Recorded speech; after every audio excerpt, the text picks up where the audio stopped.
உணர்வோடு கூடியிருக்கிற என் அன்பு உறவுகள், மதிப்புமிக்க ஊடகவியலாளர்கள், இதழியல் தோழர்கள்,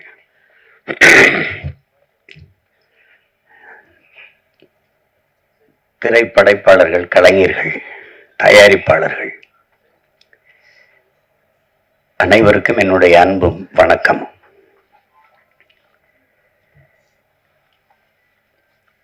சல்லியர்கள் அதை படம் என்று சொல்வது அது அவ்வளவு பொருத்தமான சொல் அல்லது, படம் இல்லது. ஒரு வரலாற்று ஆவணம் அது.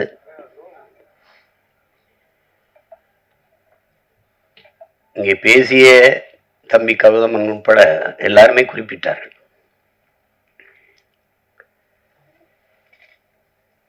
ஒரு வரலாற்றை மறந்துவிட்ட இனம் வாழாது.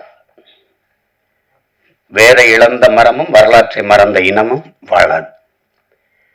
தன்னின வரலாறு தெரியாத எந்த இனமும் எழுச்சி வர முடியாது.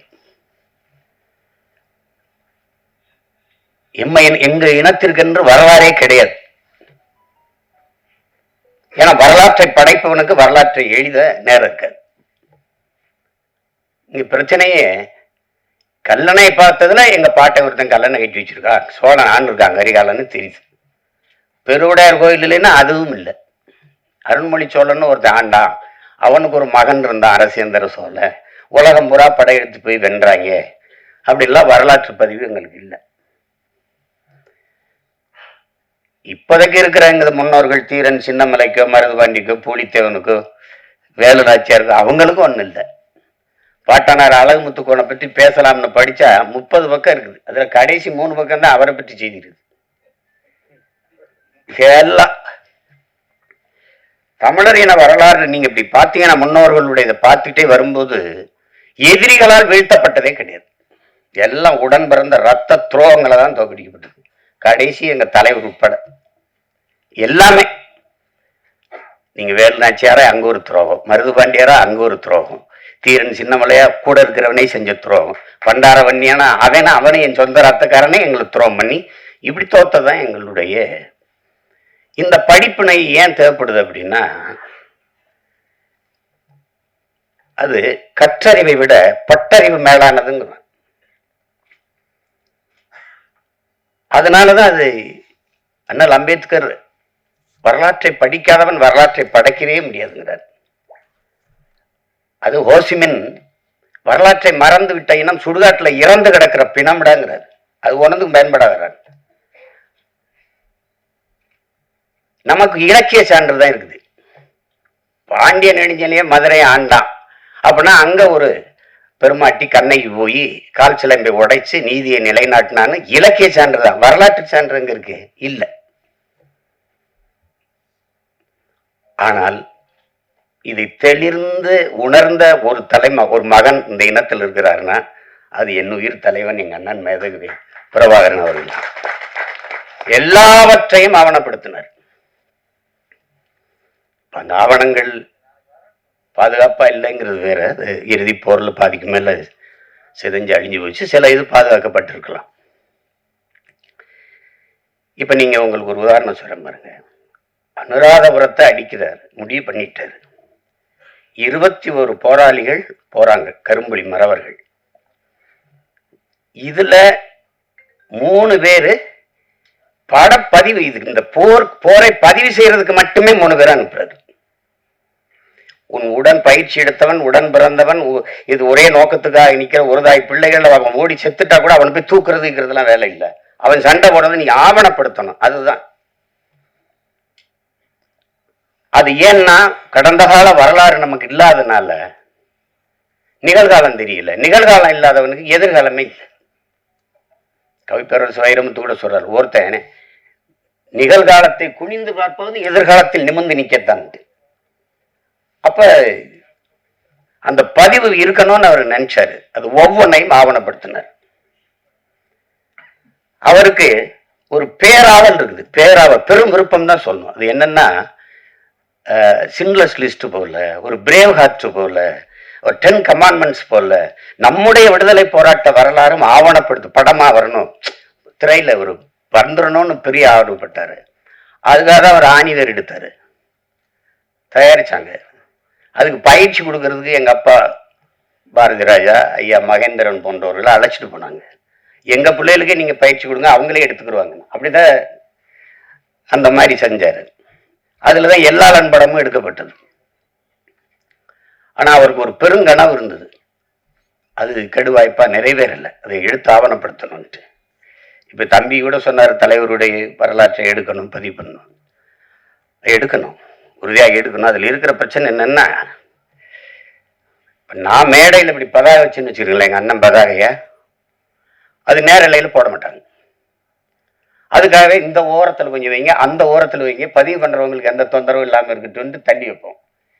வலையொலியில எங்க தலைவருக்கு வாழ்த்து அந்த பிறந்த நாள்ல வர்றதை அப்படியே அது புகார் அளித்து நீக்கிடுவாங்க, அப்படி தடை பண்ணி விட்டுருவாங்க.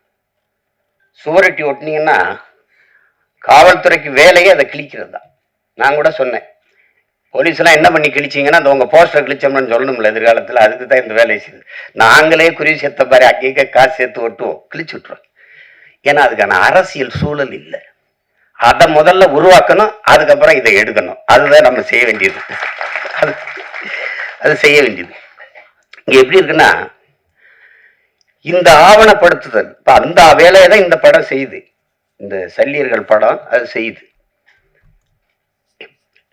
நம்ம நபிகள் நாயகம் சொல்றாங்க பாருங்க, அநீதியை கண்டு அச்சம் கொள்ளாமல் துணிஞ்சு நிற்பவன் எவனோ அவனே உண்மையான ஜிகாத்துங்கிறாங்க.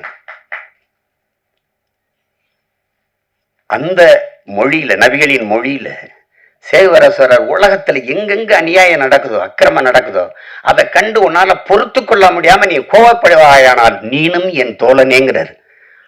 அவர் வழியில எங்கால என்ன சொல்ற, பண்ண பழகடா பச்சை படுகொலை பைந்தமிழினத்திற்கு உயிரடா விடுதலைங்கிறார். வலியோர் சிலர் எளியோர் தம்மை வதையை புரிகுவதா, மகராசர்கள் உலகாளுதன் நிலையாம் எனும் நினைவா, உலகால உனது தாய்மிகு உயிர்வாதை அடைகிறாள், உழவாது உதவாதி நீ ஒரு தாமதம் உடனே விழித்தமிழாங்கிறான். அப்படி விழித்து கொண்ட வீர மறவர்களின் வரலாறு தான் தமிழர்களுடைய வீர காவிய வரலாறு. அதுல ஒரு துளி அந்த போராட்டத்துல ஒரு துளி, ஒரு சின்ன பகுதி, அதுதான் இந்த சல்லியர்கள். மருத்துவம்ங்கிறது மனிதத்தினுடைய மகத்துவம். தன் உயிரை எடுக்க வந்தவனுக்கும் உயிரை கொடுக்கிற ஒரு அறம் சார்ந்த மறவர்கள் தமிழர்கள் என்பதை இந்த படம் உணர்த்துது.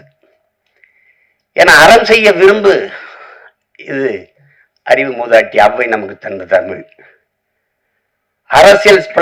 அரசியல் பிழைத்தோருக்கு அறம் கூற்றாகுங்கிறது அது இளங்கோவடிகள் தந்த இனிய தமிழ் எல்லாம் நமக்கு கற்பிக்குது. அப்படி அறம் சார்ந்து நின்ற மறவர்கள் தமிழர்கள் மனிதநேயவாதிகள் அல்ல என் உடன் பிறந்தார்களே, தமிழர்கள் உயிர்மை நேயர்கள். உலகத்தில் எல்லாரும் கல்லு மாவுல கோலம் போட்ட போது என் இன சொந்தங்கள் மட்டும்தான் அரிசி மாவுல கோலம் போட்டான். ஈக்கும் எறும்புக்கும் அது இரையாக இருக்கட்டும்ட்டு அவ்வளவு பெரிய ஒரு இனம். புறப்பொருள் வெண்பாமாலை பாடுது, கொடையில எல்லாம் இருக்குது, கொடை வள்ளல்கள் இருக்கான். உலகத்தில் நாடை ஆண்டவனே வள்ளல்களாக இருந்தது, நாட்டை ஆண்ட மன்னர்களே வள்ளல்களாக இருந்தது தமிழர் இனத்தில் தான். அந்த இனத்துல இந்த பாரியும் பேகனும் தான் ஆகச் சிறந்த கொடையாளிகள்னு புறப்பொருள் மேலப்படுது. அப்ப ஏன் அவன்லாம் ஆய் நல்லி அதிகமானலாம் காரி ஓரியில் அவங்கெல்லாம் இல்லையா அப்படின்னா, இல்ல பாரியும் பேகனும் தான் ஆகச் சிறந்த கொடையாளர்கள். ஏன் அப்படின்னா, இந்த கேட்டு கொடுக்கறது கொடை தாங்க, ஆனா கேட்கும் போது அவன் தன்மானத்தை இழந்துடுறாங்க, அதனால சிறந்த கொடை இல்லை. கேட்காம கொடுக்கறதும் கொடைதான், ஆனா அதையும் விட ஆகச் சிறந்த கொடை இருக்குது. அது என்னன்னா, கேட்கும் திறனற்ற உயிர்களுக்கு கொடுக்கறதுங்கிறான். முல்லை கொடி தேர விட்டுட்டு இப்ப பாரு இல்லைன்னு சொல்லாது, அது குச்சி வண்டி விட்டாலே போதும். இல்ல அரண்மனையில் போய் ஒரு சேவகனை அனுப்பி விட்டா போதும், அங்க ஒரு கொடி தள்ளாடிக்கிட்டு இருக்கு, ஒரு குச்சி வண்டி வச்சுட்டு வாடான்னு. நம்ம அரண்மனைக்கு போய் வர்றதுக்குள்ள அந்த செடிக்கு தான் ஆபத்து வந்துருச்சு, ரெண்டு தேர விட்டுட்டு நடந்து விட்டேன். அதனாலதான் அவன் சிறந்த. அது பார்த்தா பைத்தியக்காரத்தனமா இருக்கும், ஆனா மேலோங்கி நிற்பது தமிழில முன்னோர்களின் உயிர்மை நேயம் என்பதை நாம் உணர்ந்து கொள்ள முடியும். அதை தான் பேகன் பண்ணதும். மயில் என்ன போர்வை கேட்டு கேட்டுச்சான்ட்ட, அது இளங்காத்துல குளிர்காத்துல தான் தோகை விரிச்சு நல்லா ஆடும். அவர் போர்வையை கொடுத்தாரு, அந்த குளிர நடுங்குன்னு சொல்லிட்டு அது கதையா கூட இருக்கலாம், கற்பனையா கூட இருக்கலாம். நீங்க அகநூறார் படுது, தாதுன் பறவை பேதூரல் அஞ்சி மணி நான் ஆர்த்த மாணவனை தேரன்னு படுது. தலைவன் அரசன் போய்கிட்டு இருக்கான் காட்டுக்குள்ள, தேரோட்டி ஓட்டி போயிட்டு இருக்கான். காட்டுக்குள்ள போகும்போது இந்த தேரை நிறுத்துப்பா, இந்த தேர்ல அலங்காரத்துக்காக அழகுக்காக தொங்க விட்டுருக்கல மணி, அந்த மணி நான் அப்புறம் அடக்குப்பா அப்படின்னு. அவன் அப்படி மண்ணை உருட்டி உருட்டி மணிக்குள்ள தள்ளி தள்ளி சத்தம் கேட்காம நிறுத்துறான். ஏன் இந்த வேலையை செய்யறீங்க அப்படின்னு கேட்கிறான். அந்த தேரோட்டி சொல்றான், காட்டுக்குள்ள போறோம், தேர் சல் சல்னு சத்தம் எழுப்பிட்டு வருது இந்த சலங்க, அந்த மலர்கள்ல தேன் சிட்டு வண்டுகள் இந்த வண்ணத்து பூச்சி எல்லாம் தேன் ஒன்று கொண்டு இருக்கும், இந்த சத்தத்துல பயந்து ஓடிடும்டா, அதனால நிறுத்துறான். அப்ப இதுல இருந்து என்னன்னா, தமிழர்கள் உயிர்மை நேயர்கள். ஏன்னா பகுத்துண்டு பல் உறவுகள் ஓம்புகன்னு பாட வேண்டியதானே, ஏன் பகுத்துண்டு பல் உயிர்கள் ஓம்புகன்னு வள்ளுவம் பாடுது, திருக்குறள்ல மறைமொழியில பாடி வைக்கிறாரு. பிறப்பு ஒக்கும் எல்லா மனிதருக்கும் எழுத வேண்டியதானே, பிறப்பு ஒக்கும் எல்லா உயிருக்கும் எழுத வேண்டியது. அந்த அறம் சார்ந்து வாழ்ந்த இனத்தின் மக்கள் அது ரொம்ப அண்டை அயலானுக்கும் அன்பு காட்டுங்கிறார் நபிகள். தன்னை போல் பிறரையும் நேசிங்கிறார் இயேசுபிரான். இன்னார் செய்தாரு ஒருத்தர் அவர்னால நன்மையும் செய்து விடுங்கிறாரு நம்ம பாட்டினார் வள்ளுவ பெருமகனார். அந்த அறம் சார்ந்த கூட்டம் தம்பி சொன்னதெல்லாம் அது ஒரு துளி கதை. கௌதம் நீங்க குறிப்பிட்டது ஒரு கதை. அது மாதிரி பல நிகழ்வுகள் நான் உங்களுக்கு சொல்ல முடியும். எங்கள்ல பலாயிரக்கணக்கான பெண்களை வன்புணர்வு செய்து கொலை செய்தார்கள் சிங்களர்கள். ஏதாவது ஒரு செய்தி நீங்க கேள்விப்பட்டதுண்டா? ஒரு சிங்கள பெண்ணின் தாவணி தொட்டான், நிழலை தொட்டான் விடுதலை புரியும் மறவன் என்று நீங்க ஏதாவது செய்தி படிச்சதுண்டா? இருக்காது, இருக்கவே இருக்காது. செஞ்சோலையில அவ விண்ணூர்தியிலிருந்து குண்டை வீசி 61 குழந்தைகளை கொண்டு விட்டான். நம்மகிட்டே விண்ணூர்தி இருக்கு, பறந்து போய் அவன் பள்ளிக்கூடத்துல போட்டிருக்கலாம், செய்ய மாட்டார், செய்யல. கட்டுநாயக்கா விமானப்பட தளத்தை தகர்க்கிறார்.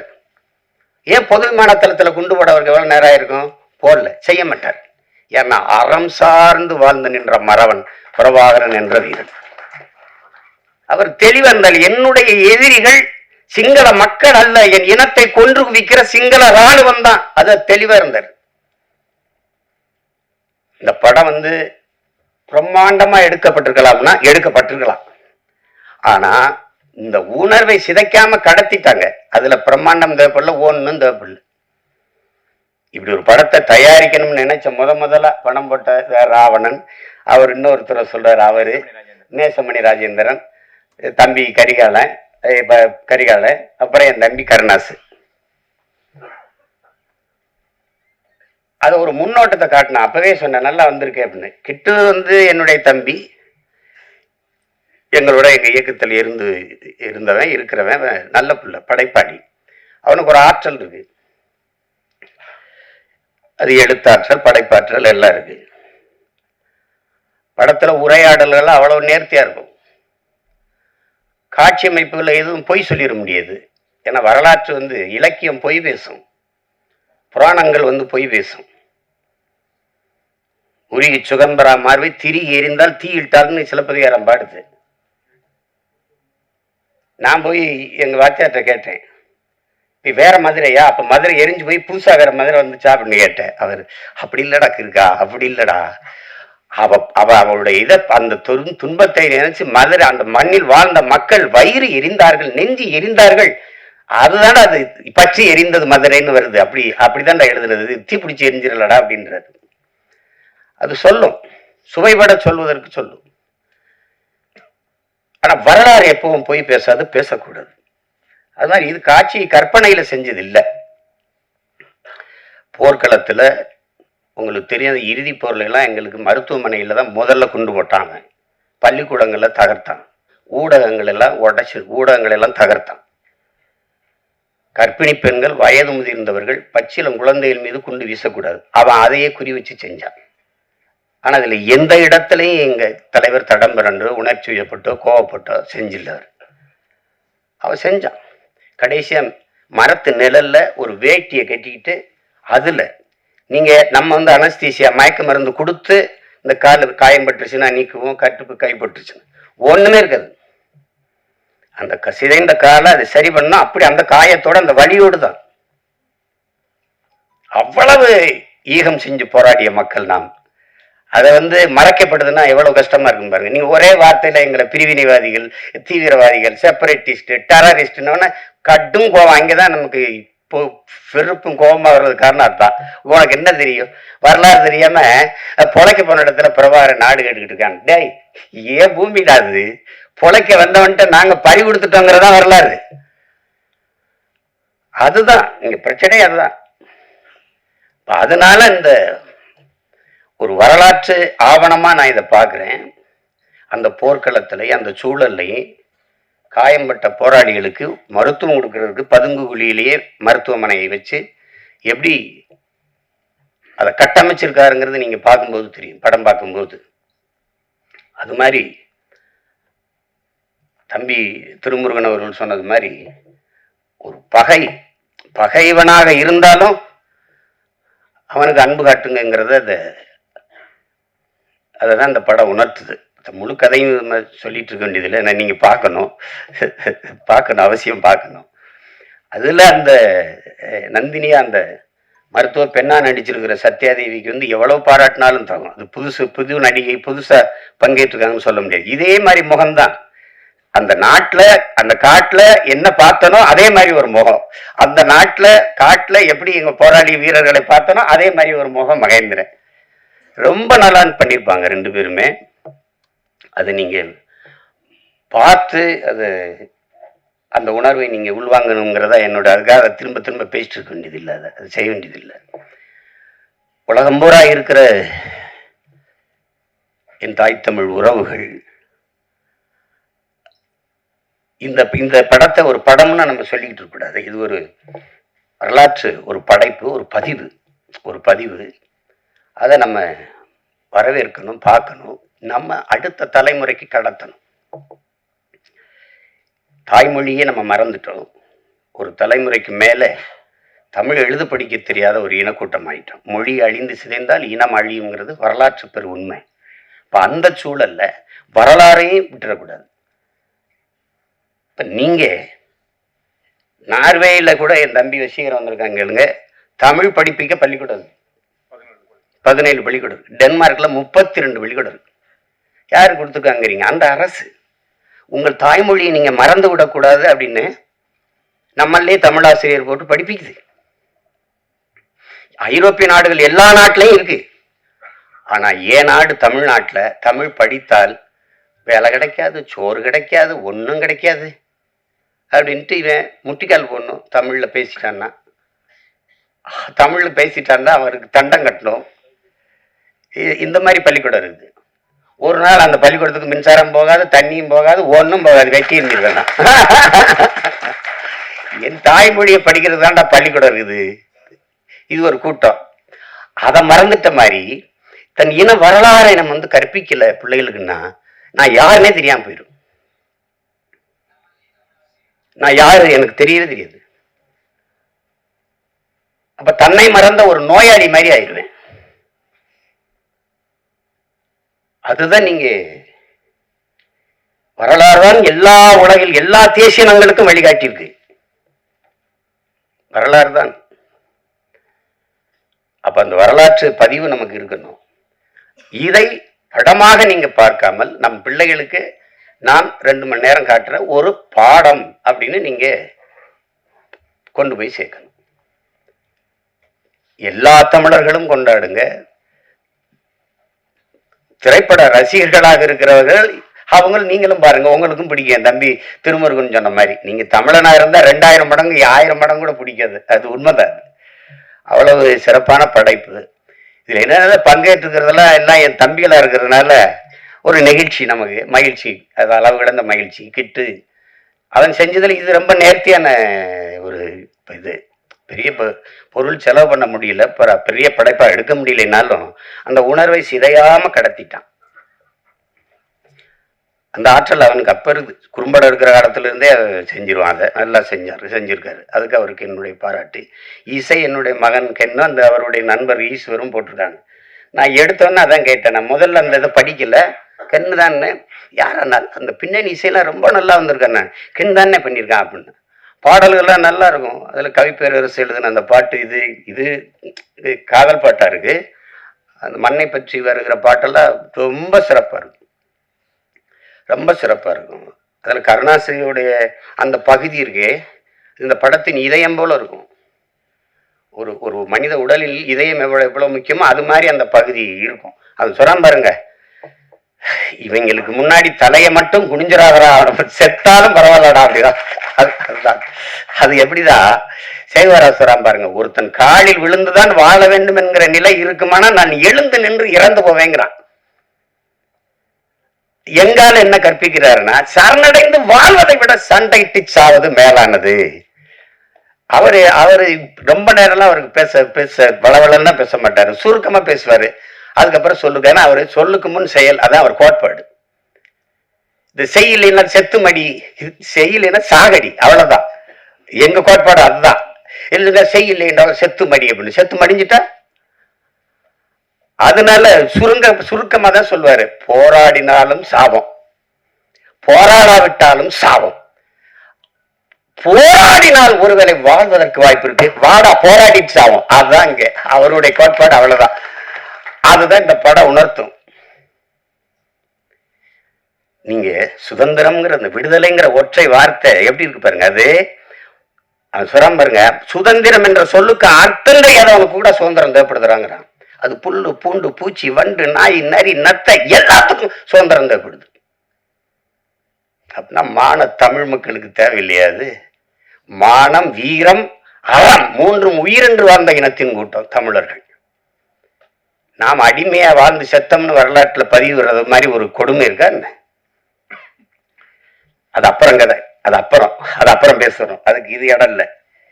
அதனால இங்க வந்திருக்கிற மதிப்புமிக்க ஊடக பெருமக்கள், ஊடகவியலாளர்கள், ரொம்ப பெரிய பெரிய இவங்கெல்லாம் வந்திருக்கிறீங்க, முன்னவர்கள்லாம். என்னுடைய அண்ணன் தானவர்கள், அண்ணன் தேனப்பனவர்கள்லாம் வந்து வாழ்த்தி சென்றிருக்காங்க. இதில் என்னன்னா, நீங்க இந்த படத்தை காட்டினாரா இல்லையான்னு தெரியல, ஒரு தடவை நீங்க தயவு செய்து பாருங்க, பார்த்துட்டு அதை நல்லபடியாக கொண்டு போய் சேருங்க. இது எல்லாரும் பார்க்கணும். இப்போ நாங்கள்லாம் வந்து சில படங்களை அயோத்தி பார்த்துட்டு, கடைசி விவசாயி பார்த்துட்டு, அதெல்லாம் வந்து எவ்வளோ வேலை இருந்தாலும் அதை போய் பார்த்தது ஒரு கடமையாக, அதை எப்படியாவது எல்லாரும் பாருங்க, ஆதரவு கொடுங்க அப்படின்னு சொல்றது காரணம் வந்து, இது சிலர் அதை ஒரு பொருட்படுத்தாமல் கடந்து போயிடக்கூடாது. இது இப்போ சித்தான்லாம் ஒரு படம் பார்த்தேன், பார்க்க கூப்பிட்டாங்க, நேரம் எல்லாம் போயிட்டுது. அன்னைக்கு தான் இது இலக்கியச்சில் பார்த்தேன், நல்லா பண்ணியிருக்கிறாங்க. அருமையான படங்கள்லாம், சின்ன சின்ன படங்கள் நல்லா வருது, பெரிய பொருள் செலவுலாம் இல்லை. இப்போ கூட ஒரு படத்தை சொன்னாங்க, நம்ம மழை வெள்ளத்தில் சரியாக ஓடலை, நான் பார்க்கிங்க ஒரு படம், அது நல்லா இருக்குன்னாங்க. அப்போ அந்த படத்தை பார்க்கணுன்னு நீங்கள், நாங்கள் வீட்டை விட்டு வெளியில் வர முடியல, 4 நாள் தண்ணிக்குள்ள நடக்கிறோம், அப்புறம் படம் பார்க்கறது. எங்கள் படமே பெரிய படமாகி போயிடுச்சு, அதனால அது கடினமாயிருச்சு. இல்லை அந்த மாதிரி போயிடக்கூடாது, கடந்து போயிடக்கூடாது. சல்லியர்கள்னு ஏதோ ஒரு பேர், இது என்ன இப்படி இருக்குது, இப்படி இந்த இதெல்லாம் யாருப்பா அந்த நடிகர்கள்லாம் நினச்சி நீங்கள் இதை தவிர்த்து விட்டு போயிடக்கூடாது மக்கள். அதனால அவங்க கவனத்தை இழுத்து இதுக்கு ஆதரவு கொடுங்கன்னு சொல்ல வைக்கணும். அதுதான் இதில் முக்கியம். அது உலகம் முழுமைக்கு இருக்கிற என் தமிழ் சொந்தங்கள் வந்து இதை உறுதியாக ஆதரித்து பெரிய அளவிற்கு கொண்டு போய் சேர்ப்பார்கள் என்று நான் நம்புகிறேன். அதுக்காக நம்பி வசீகரன் சொன்ன மாதிரி, இங்கே இருக்கிறவங்களாம் சொன்ன மாதிரி நானும் அதுக்கு முழு ஒத்துழைப்பையும் கொடுத்து உதவுவேன் தான். அந்த இது வந்து போய் சேர்க்கணும், எங்கள் பிள்ளைகளுக்கு தெரியணும், குறிப்பாக என் மகனுக்கு தெரியணும்ல, என் மகனுக்கு தெரியணும்ல. பெரிய பண்ணா யாரு, நான் மட்டும் மாவீரன் பிரபாகரன் பேரை வச்சுட்டா மட்டும் போதாதுல, அவனுக்கு தெரியணும்ல. அது என் தங்கச்சி வந்து ஆஸ்திரேலியாவிலேருந்து வந்துச்சு, அது வெள்ளைக்கார பொண்ணு, எங்கள் தம்பியை கல்யாணம் பண்ணிடுச்சு, ஈழத்து தம்பியை. அது வந்து பேசுறது, அண்ணா பையனுக்கு என்னென்ன பேருன்னா மாவீரன் பிரபாகரன். அண்ணா இமிகிரேஷன் அது என்னவே விட மாட்டேங்கிறான், அவனை கிட்ட விட போறான். இமிகிரேஷன்ல சிக்கணும், அவ்வளவுதான். ஒன்றும் பண்ண முடியாது. அது அந்த மாதிரி அது தெரியணும். அப்பதான் என் பிள்ளைகளுக்கு யார் அவங்க பெரியப்பாடு யாருன்னு தெரியணும், தலைவர்னா யாருன்னு தெரியணும். ஒரு இனம் யாரு தலைவனே தெரியாம தட்டுக்கிட்டு நிக்குது. அத ஒரு கொடுமை. நான் பெருமைக்கு சொல்லலை என் உடன் பிறந்தார்களே, மதிப்புமிக்க பெருமக்களே. இந்த நாட்டை 4 முறை 5 முறை ஆண்ட நிர்வாக தலைவர்களைப் போல என் தலைவனுக்கு ஒரு 5 ஆண்டு நிர்வாகம் செய்கிற காலம் மட்டும் இருந்திருந்தால் உலகத்தின் தலை சிறந்த வல்லாதிக்க நாடாக எங்கள் தமிழீழ நாட்டை கொண்டு வச்சிருப்பார். சிங்கப்பூர்ல சிங்கப்பூரை தாண்டி கொண்டு போயிருப்பார். கடைசி வரை ஒரு கெடு வாய்ப்பு, போர்க்களத்தில் நிற்கிற போராளி தலைவனாக இருக்க வேண்டியதா ஆயிடுச்சு. விடுதலை அடைந்து ஒரு 5-10 ஆண்டு இருந்திருந்ததுன்னு வச்சுக்கிறோங்க, அவ்வளவுதான். எங்கேயோ கொண்டு போய் சேர்த்திருப்பாரு. அவ்வளவு கனவு வச்சிருந்தாரு அவர். 200 ஆண்டுகள் கழித்து என் இனம் எப்படி வாழணுங்கிற ஒரு பெருங்கனவு. ஆல்பர்ட் ஐன்ஸ்டீன் சொல்றான்ல, உலகத்தில் யாராலும் சுமக்க முடியாத பெருங்கனவை நீ சுமந்து நில்லடா, அதான்டா உலகத்துல எல்லாத்தையும் விட பெரியதுன்றான். அப்படி ஒரு பெருங்கனவை வச்சிருந்தாரு, தன் இனத்தின் விடுதலைங்கிற ஒரு பெரிய கனவு. அது நிறைவேறல. அவர் பிள்ளைகள் நாங்களாவது அதை நிறைவேற்றணும், அதுக்கு தான் அரும்பாடு ஆட்டி கொண்டிருக்கிறோம். அதுல அவரவர் பங்குக்கு என் தம்பி கருணாஸ் சொல்றான்ல, கென்னுக்கு நான் இதைத்தான் விட்டு போறேன், இந்த படத்தை தயாரிச்சு வைக்கிறது. அது மாதிரி நான் அவனுக்கு பெரியப்பாடே அந்த இதுல நான் அவனை பாராட்டலடா, அதான் நான் உனக்கு தர சொத்து அப்படின்னு சொல்ல வேண்டியதுதான். அதுல என் தம்பி கிட்டு எவ்வளவு பாராட்டினாலும் தகுவம். அது நேர்த்தியா செஞ்சிருக்கான். சிலது எப்படி செய்யறதுன்னு தெரியாது, அதை தொடக்கூடாது, ரொம்ப உணர்வுபூர்வமானது. அதை போய் தொட்டா அது தேவையில்லாத அது வரும். நீங்க 1000 நாய் இருந்தாலும் ஒரு கல் எடுத்துருந்தீங்கன்னா ஓடும். நான் உருவத்துல சின்னதா இருக்கிற தேன்கூட்டுல ஒரு கல் எடுத்துருந்தீங்க, நீங்க தான் ஓடுவீங்க. அது நீங்க 1000 பேரா இருந்தாலும் ஓடுவீங்க. அது மாதிரி இது ரொம்ப உணர்வு பூர்வமானது. அதை தொடும்போது கவனமா தொடும், இல்லைன்னா சிக்கலாயிரும், அது தேவையில்லாத வந்துடும். அதனாலதான் அதை தொடாதீங்க, தொட்டா கவனமா செய்யுங்க, எல்லாம் தெரிஞ்சுக்கிட்டு செய்யுங்க அப்படின்னு நம்ம சொல்றது காரணம். அதனால கவனமா அந்த விடுதலை போராட்ட வீரர்களை பெருமைப்படுத்துற மாதிரி, எங்களுடைய மருத்துவ பிள்ளைகளை பெருமைப்படுத்துற மாதிரி இந்த பதிவை என்னுடைய தம்பிகள் கருணாசன் கிட்டுவும் செஞ்சுட்டாங்கிறதுல எனக்கு பெருமை. ஒளிப்பதிவாளர் சிவி சதாசிவா, அந்த கலை இயக்குனர் முஜிபுர் ரஹ்மான் எல்லாருமே நல்லா பண்ணியிருக்காங்க. அப்புறம் அந்த சண்டையெல்லாம் வடிவமைச்சது யாரான்னு கேட்டேன். அவர் பேரு பிரபாகரன். அப்ப நல்லதான் வடிவமைப்பு அது இருக்கும். அதனாலதான் அது சொல்றேன். வீரராஜ் பத்தாக்குறைக்கு எல்லாமே சிறப்பா அமைஞ்சிருக்கு. நீங்க பார்த்துட்டு நீங்க பேராதரவு கொடுங்க. உலகம் முழுமைக்கும் வாழுகிற என் அன்பு தமிழ் சொந்தங்கள், தாயகத்திலே வாழுகிற தமிழ் உறவுகள் எல்லாரும் இதற்கு முடிந்தவரை இந்த படத்தை பார்த்து உங்களுடைய ஆதரவையும் அன்பையும் அதுக்கு காட்டுங்கள். மற்றபடி படம் வென்ற பிறகு மறுபடியும் ஒரு விழா வச்சு நம்ம மறுபடியும் சந்திப்போம். என்னடா தம்பி? உங்கள் அனைவருக்கும் என்னுடைய அன்பும் வணக்கமும். நன்றி.